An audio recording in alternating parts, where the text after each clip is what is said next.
राजकीय सत्ता नेपालको सार्वभौम सत्ता र राजकीय सत्ता नेपाली जनतामा निहित रहेको नेपाली जनतामा निहित रहेको नेपालको संविधानप्रति नेपालको संविधानप्रति पूर्ण वफादार रही सत्यनिष्ठापूर्वक प्रतिज्ञा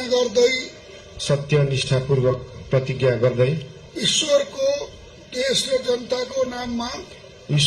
र जनताको नाममा शपथ लिन्छु कि प्रधानमन्त्री पदको जिम्मेवारी प्रचलित कानूनको पालना गरी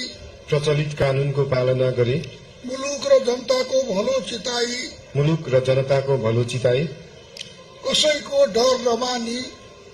डर नमानी पक्षपात नगरी पूर्वाग्रह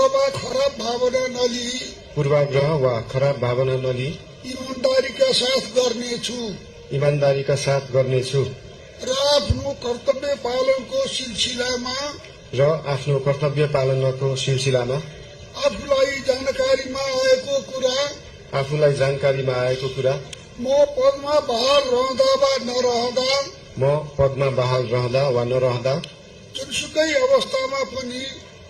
अवस्थामा पनि प्रचलित कानूनको पालना गर्दा बाहेक अरू अवस्थामा कुनै किसिमबाट पनि प्रकट वा संकेत गर्ने छैन। धन्यवाद। यसपछि नवनियुक्त सम्माननीय प्रधानमन्त्रीज्यूलाई आफ्नो आसनमा रही शपथ पत्रमा हस्ताक्षर गरिदिनु हुन अनुरोध गर्दछु।